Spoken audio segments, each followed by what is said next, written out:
Hello दोस्तों, ज्ञान study classes YouTube channel में आपका फिर से स्वागत है। पिछले वीडियो में मैंने बताने का प्रयास किया था कि भारत में यूरोपियनों का कैसे आगमन हुआ और यूरोपियनों के द्वारा किनके द्वारा सर्वप्रथम भारत आए थे, कौन सा देश। तो सबसे पहले हमने बताने का प्रयास किया था कि पुर्तगालियों के बारे में, और पुर्तगालियों के पिछले वीडियो में बताने का प्रयास था कि भारत में कैसे यहाँ पर अपना कदम रखा, पैर रखा और कैसे कब्जा अधिकार किया यहाँ। इसी के बारे में अगला हम बताने का प्रयास करेंगे कि कौन कौन से इनके उद्देश्य थे और कौन कौन से जो है पुर्तगालियों के जो कंपनी के जो अफसर थे या उसके जो गवर्नर थे कौन कौन थे, इसके बारे में हम जिक्र करते हैं। तो आइए हम सबसे पहले देखते हैं कि पुर्तगालियों का उद्देश्य क्या था। तो पुर्तगालियों का उद्देश्य क्या था? सबसे पहला था यह व्यापार करना। ये व्यापार करना इनका मुख्य उद्देश्य था। और इसके साथ साथ क्या था? धार्मिक प्रचार करना, यानी धर्म का प्रचार प्रसार करना इनका दूसरा उद्देश्य था। और तीसरा उद्देश्य था कि हिंद महासागर पर प्रभुत्व जमाना, क्योंकि भारत में आप देखते होंगे कि भारत में कि जो है ये हिंद महासागर के क्षेत्रों पर जो है पूरा प्रभुत्व जमाना था। क्योंकि पहले जो अरबों और बेनिसों का जो अधिकार जो क्षेत्र था, उस अधिकार क्षेत्र पर को जो है यहाँ से हटाना था और पूरी तरह हिंद महासागर में अपना प्रभुत्व जमाना था। यही पुर्तगालियों का उद्देश्य था। तो पुर्तगालियों के उद्देश्यों में कौन कौन से लोग जो है अफसर बनकर आए या गवर्नर बनकर आए, उनके बारे में चर्चा करते हैं थोड़ी सी। क्योंकि हम देखते हैं कि सबसे पहले जो है पेड्रो अल्वेरेस कैब्राल के द्वारा आते हैं। और ये जो कंपनी जो बनी थी एस्टादो, याद रखेंगे, एस्टादो द इंडिया, एस्टादो द इंडिया इनका एक कंपनी था जो 1500 ईस्वी में पहली बार जो है पेड्रो अल्वेरेस के नेतृत्व में या जो 1500 ईस्वी में 13 जहाजों लेकर भारत आए थे। और यहाँ भारत आए तो यहाँ कौन कौन सा क्षेत्र था? कोचीन, कन्नौज, इन क्षेत्रों पर संपर्क करना शुरू किया था। और सबसे पहले हम देखते हैं कि इन्होंने जो है अरब व्यापारियों के साथ भी लड़ाई झगड़ा हुआ, क्योंकि अरबों का पहले प्रभुत्व था। वो प्रभुत्व के बीच में बहुत सारे लड़ाई भी लड़ा। और यहाँ तक कि जो है अरबों के साथ साथ हम देखते हैं कि जो है महमूद बेगड़ा, यानी पश्चिम के क्षेत्र जितने भी थे उन राजाओं के साथ भी काफी झगड़ा झंझट हुआ इन्हें। तो यहाँ के अल्वेरेस ने क्या किया? यहाँ के शासकों के साथ जो है राजनयिक संबंध बनाने का प्रयास किया, लेकिन कालीकट के राजा ने इन्हें भगा दिया। बहुत सारे बातें हुई इनके समय में, क्योंकि अरबों का पहले से जो अधिपत्य था तो इन्हीं के प्रति कान भरना भी कर दिया था। तो इन्हें जो है राजा जो थे, यानी कालीकट के जो राजा थे जमोरिन जो है, वह उन्हें से भगा दिया। तो इसके बाद यहाँ से जब चले गए तो पहली बार तो 1498 में जो हमारा वास्को डी गामा आए थे, तो दूसरी बार फिर से वास्को डी गामा को भेजा गया वहां से। तो वास्को डी गामा वहां पुर्तगाल से आए, ये दूसरी बार आए 1502 ईस्वी में। ये 1502 ईस्वी में आए और ये कल्लानूर, कोचीन, कालीकट यहाँ के शासकों के साथ कैसा अच्छा संबंध बनाने के प्रयास किया। और इन्होंने 20 जहाजों का एक बेड़ा लेकर आए थे। इन्होंने कितने, याद रखेंगे, 20 जहाजों का बेड़ा लेकर आए थे। और जमोरिन को प्रयास था, जमोरिन क्या सोचता था कि सभी जितने भी यहाँ के हिंदू राजा हैं, हिंदू शासक है, सभी एक एकता बने रहे, एकता बनाने का प्रयास किया था। लेकिन कोचीन के राजा ने जो है वास्को डी गामा के बहुत सारी मदद किया था यहाँ पर। और फिर जो है वास्को डी गामा के बाद जो है अल्बुकर्क भी थे इस समय। तो अल्बुकर्क भी क्या थे, 1503 ईस्वी में कोचीन में पहला दुर्ग बनाया, जो भारत का पहला पुर्तगाली दुर्ग बना कोचीन। याद रखेंगे, पुर्तगालियों का पहला दुर्ग जो था अल्बुकर्क के द्वारा बनाया गया, वह है कोचीन में। और ये धीरे धीरे लोगों के बीच में जो है शांति सौहार्द बना रहा, जिसके कारण से कोचीन में फिर यहाँ पहला पुर्तगाली का दुर्ग बना। फिर दूसरा में 1505 इसमें कन्नानूर में जो है दूसरी जो है फैक्ट्री यानी दुर्ग जो है बनाया था। तो इस तरह से देखे कि धीरे धीरे जो आधिपत्य जो था या पैर जो है जमना या कदम जो है जमना शुरू हुआ पुर्तगालियों का। और पुर्तगालियों ने सोचा कि अब क्या किया जाए, क्योंकि प्रत्येक वर्ष जो है वहां से अफसर भेज जाते हैं और इस तरह से जो है बातें हुई। तो इस तरह से पुर्तगालियों ने अपने राजनीतियों में परिवर्तन किया, अपने राजनीतिक परिवर्तन किया कि प्रत्येक वर्ष जो हम जाते हैं यानी वार्षिक अभियान में, उसके बदले भारत में क्यों ना अस्थायी जो है वहां पर गवर्नर की नियुक्ति की जाए, यानी भारत में अस्थायी गवर्नर की नियुक्ति क्यों ना की जाए। तो इसीलिए पहली बार जो है अस्थायी गवर्नर की नियुक्ति करना शुरुआत अब कहते हैं। ये हम देखते हैं कि सबसे पहले जो है फ्रांसिस डी अल्मीडा के द्वारा। फ्रांसिस डी अल्मीडा 1505 ईस्वी से लेकर जो है 1509 ईस्वी तक ये अपने शासन सत्ता बनाए रखे। और हम ये देखते हैं कि पहला पुर्तगाली गवर्नर बने फ्रांसिस डी अल्मीडा ने।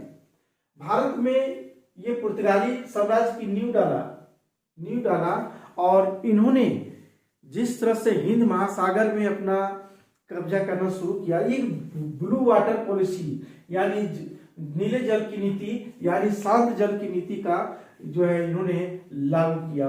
ब्लू वाटर पॉलिसी पूछा जाता है प्रश्न कि वाटर ब्लू पॉलिसी किन के द्वारा की गई है, 4 ऑप्शन में रहते हैं, तो याद रखेंगे कि जो है फ्रांसिस डी अल्मीडा के द्वारा की गई है। इस नीति के तहत क्या था कि जो मिस्र है, तुर्की, गुजरात के व्यापारियों से युद्ध हुए, यानी और जिसमें विजय भी रहा, इसमें क्या रहा, इस युद्ध में विजय रहा और अपना पूरे हिंद महासागर के क्षेत्रों में, उन क्षेत्रों में जो है अपना जो है पैर जमा।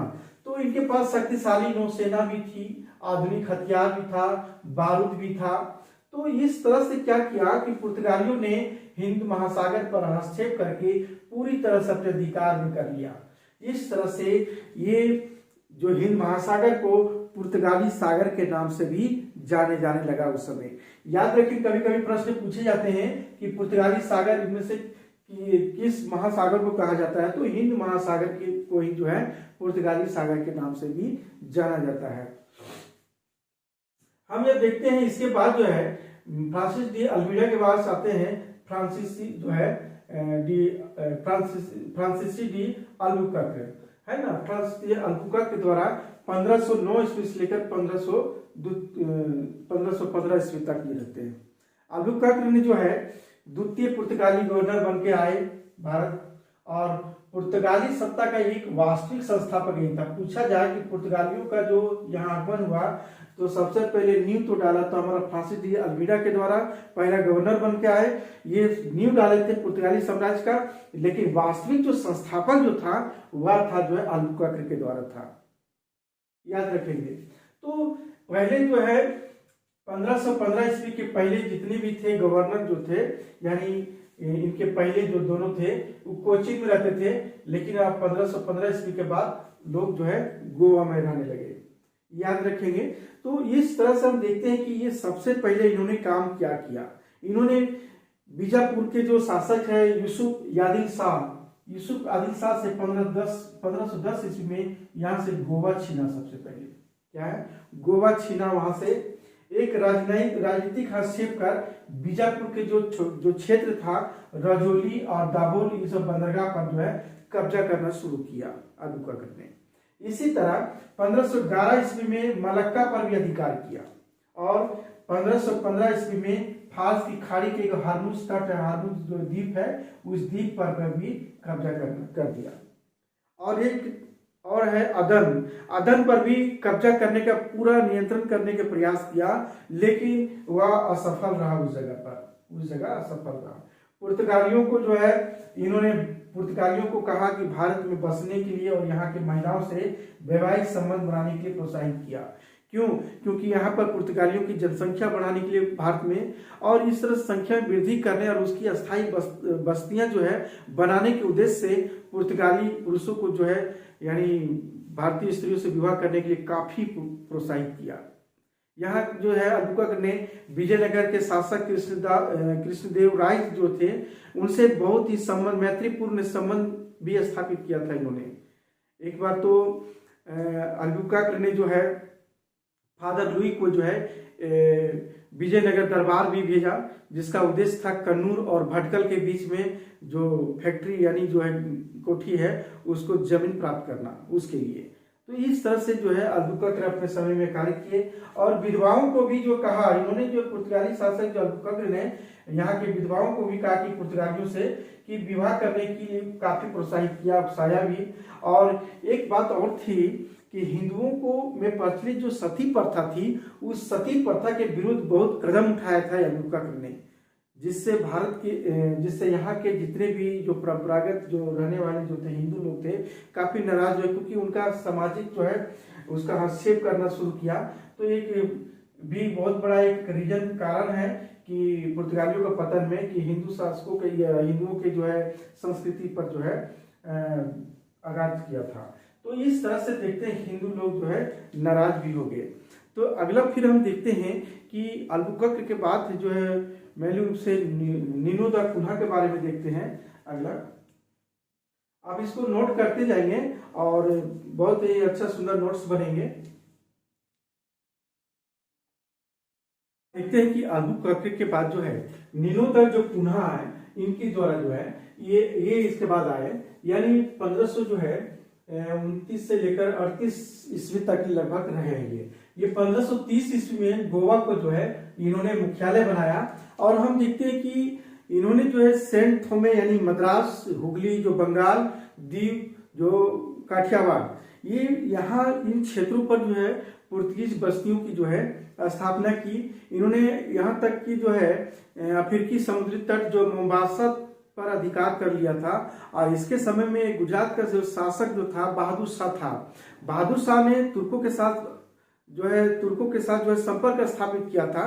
तुर्कों ने जो है सुलेमान रईस के अध्यक्षता में एक जहाजी बेड़ा भेजा था। इसी जहाज में जो है एक रूमी खां आया था। और यहाँ हम देखते हैं कि यह लड़ाई हुई काफी, और पुर्तगीजों को पीछे हटाने में बहुत काफी हद तक सफल रहा। लेकिन बहादुर शाह ने पुर्तगीजों को जो है यानी पुर्तगालियों को बेसिन का क्षेत्र देकर अपनी ओर भिड़ा लिया बहादुर शाह ने।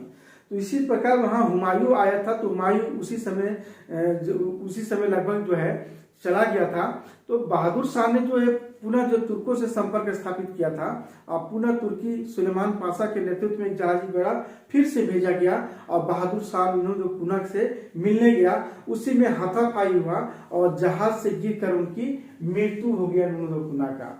तो निनो द कुन्हा के समय से ही देखते हैं कि बंगाल में जो सतगांव, चटगांव, हुगली, ये सब बस्तियों के जो व्यापारिक केंद्रों का प्रचार प्रसार उसके समय में हुआ।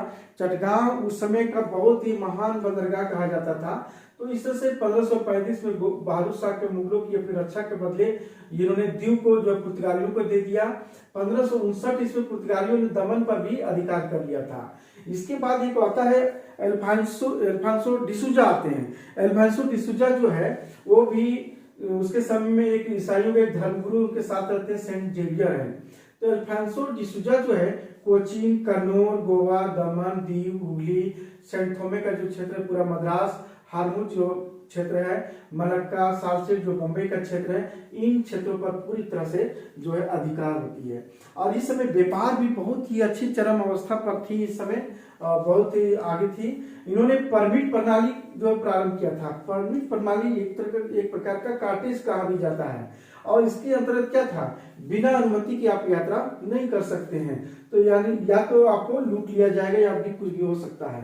तो जो परमिट या कार्टेज प्राप्त करते थे उन्हें जो है सुरक्षा प्रदान की जाती थी, जो यह फ्री होती थी। तो ये कार्टेज प्रणाली इसी अल्फांसो डिसूजा के समय में ही हुई थी, ये जो प्रारंभ किया था। तो इस तरह से देखते हैं कि यहाँ पर कि भारत में कि पुर्तगालियों की पूरी तरह से जो है या इन क्षेत्रों पर पूरा अधिकार क्षेत्र था। लेकिन पुर्तगालियों का सबसे बड़ा एक कारण देन क्या थी, पुर्तगालियों भारत में क्या देन थी। सबसे पहले भारत में प्रिंटिंग प्रेस गोवा में 1556 में स्थापित किया था इन्होंने। तंबाकू, गन्ना, आलू, लाल मिर्च, पपीता, लीची, संतरा, काजू, अनानास इत्यादि इन क्षेत्र में भारत में लाने का एक जो पुर्तगालियों की देन थी।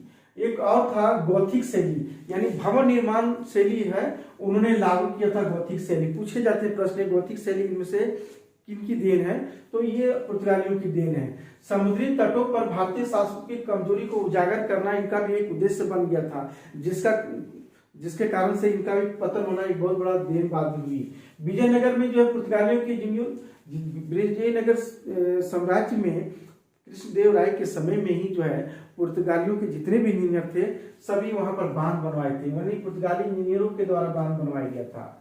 और ये पुर्तगालियों ने स्पष्ट कर दिया कि जो समुद्र पर वर्चस्व रखेगा वह स्थल पर भी वर्चस्व रखेगा।